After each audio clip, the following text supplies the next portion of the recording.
Olá, bem-vindo ao podcast de Introdução à Medicina Veterinária, uma disciplina da UX.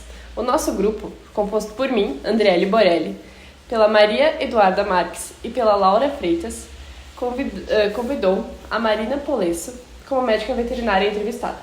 A Marina atua na Clínica Médica de Cães e Gatos, área essencial para todas as outras especialidades, e está realizando pós em nefrologia e urologia. Bem-vinda, Marina! Poderia se apresentar e nos explicar um pouco sobre como é a sua rotina atual nessa área? Claro. Bom, então, como a André já falou, eu sou a Marina, né? Eu sou formada há 3 anos e meio, me formei pela UX. Eu fiz o aprimoramento em clínica médica de pequenos animais na UX também, fiz os 2 anos. E quando eu finalizei, então eu ingressei na pós de nefrologia e urologia na Clivec São Paulo.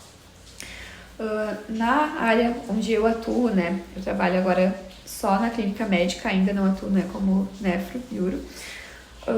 É uma área que muitas pessoas passam no início da profissão, principalmente, né, até as pessoas que às vezes não pensavam em trabalhar com isso antes, porque tem muita demanda, né, tem muitas clínicas 24 horas e aí precisa de muita gente, né. Então, é uma área que muitas pessoas acabam passando, uma área muito importante, a gente precisa ser muito responsável, né, porque são pacientes muito queridos, né, pelos tutores, muito importantes. Qual o cotidiano do teu trabalho, assim, que tu faz na clínica?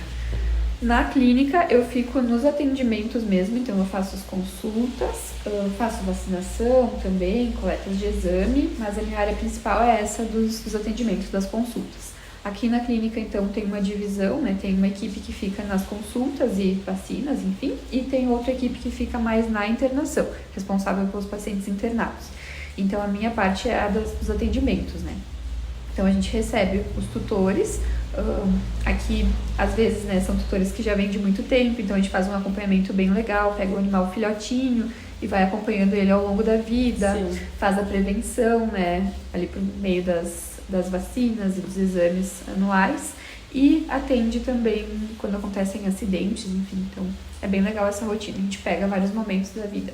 Então, um pouco sobre o mercado de trabalho e as oportunidades que tu vê atualmente. A gente sabe, né, que tem cada vez mais pessoas se formando, né, a gente tem bastante novos colegas a cada semestre, aqui na cidade principalmente, mas também tem muita procura, né, muita demanda.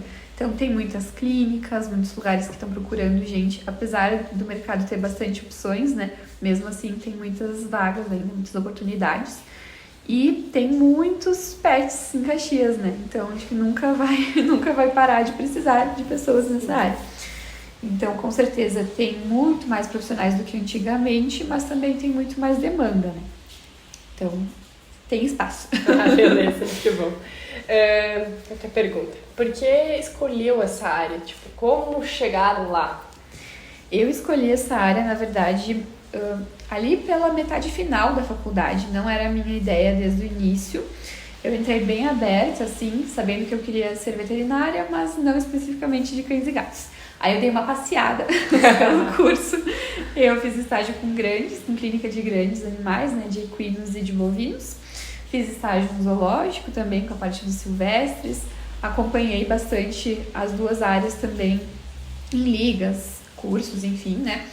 E, paralelamente, né, sempre acompanhando também a parte dos pequenos animais que eu gostava, mas tomei a decisão mesmo de ir para essa área depois de passar pelas outras, porque eu entendi que era o melhor nicho para mim, pelo jeito que eu queria trabalhar.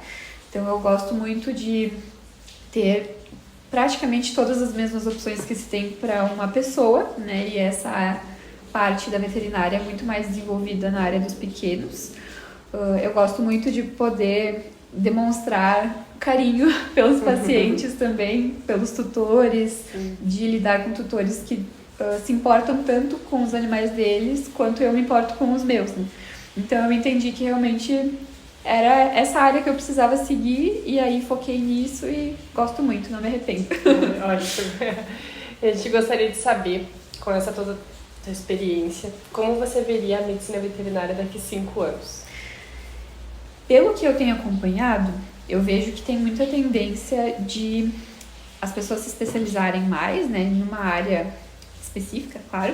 Então, nos sistemas mesmo, né, do corpo animal, então a cardio, a nefro, a dermato, a endócrino, eu vejo que tem muita gente buscando, né, essas especializações como uma maneira de se diferenciar mesmo, né, como tem muitos, né, clínicos gerais, a gente vai procurando outros caminhos. Mas, ao mesmo tempo, como tem essa questão acontecendo, eu vejo que vai crescer uma demanda também por clínicos gerais que tenham focado na clínica geral mesmo, que é muito importante. Sim.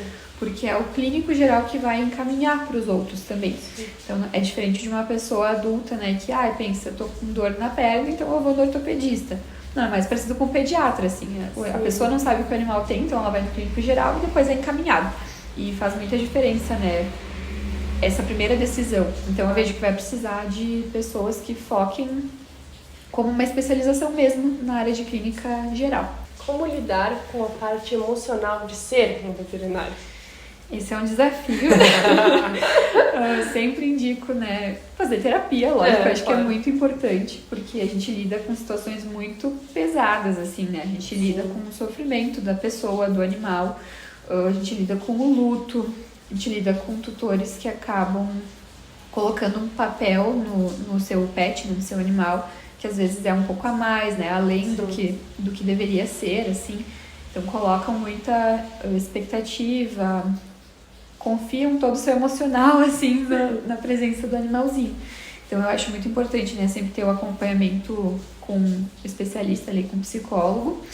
E eu acho muito importante também ter colegas, amigos da mesma área, porque às vezes na própria rotina, né, a gente passa por uma situação complicada, ter alguém que entende, que vive a mesma coisa e que sempre consegue ver de uma outra maneira, né, ajuda muito também.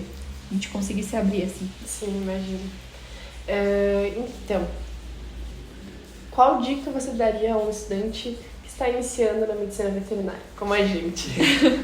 Eu diria para aproveitar muito o curso, todas as oportunidades que tiverem. Foi o que eu fiz e eu achei maravilhoso, assim, não me arrependo. Então, vai ter um simpósio de equinos, eu não quero trabalhar com equinos? Tudo bem, vai lá, descobre, vê o que tu acha, né? Porque a gente pode se surpreender, né? Muitas pessoas nessas oportunidades acabam se encontrando e a medicina veterinária tem muitas opções, né? Então, é bom a gente ter ideia de todas, tudo que a gente pode seguir. Participar de ligas acadêmicas é muito legal também, fazer estágio sempre que possível, em todas as áreas possíveis, né? Isso é muito importante, tanto para essa parte, né, que a gente vai conhecendo a área, decidir onde a gente quer seguir, quanto até pelo contato, né, com profissionais depois, que isso também é muito importante. Então, a gente ter com quem conversar, né, com quem pedir, se tem alguma oportunidade na área da pessoa. Então, aproveitem todo o curso por inteiro, vivam ele inteiro. Beleza. Então, para finalizar, quais são os maiores desafios da profissão hoje? Ou, assim, você já passou por alguma situação marcante ou difícil? Como é que tu lidou? Nessa questão das situações marcantes e difíceis, sim. Teve alguns pacientes meus que foi muito mais difícil para mim, né? O momento que eles tiveram que vir a óbito. Teve uma paciente, inclusive, que era de uma amiga de infância minha. E aí, então eu tinha crescido com ela e com essa cadelinha dela, né? Que chegou nos seus 22 anos. Nossa. E aí quando eu me formei, eu virei a veterinária dela. Mas eu tinha um olhar meio de tutora também, né? Sim. E pra mim foi muito complicado, porque aí a gente chegou num ponto, infelizmente não tinha mais recursos, a gente precisou optar pela eutanásia dela, né? E aí foi bem difícil pra mim eu fazer. Então eu tive que parar e entender, né, o que eu tava sentindo, porque a minha maior chateação era pensando como tutora mesmo, né, não como veterinária, porque eu sabia que tinha sido feito tudo realmente que tinha de possibilidades, né. Então eu acho que os momentos mais marcantes foram esses, assim, pacientes que a gente se apega muito, assim, a gente sente como se fossem nossos mesmo, e mesmo assim existem limitações, né, mesmo que a gente procure de tudo, assim como acontece nas pessoas, né.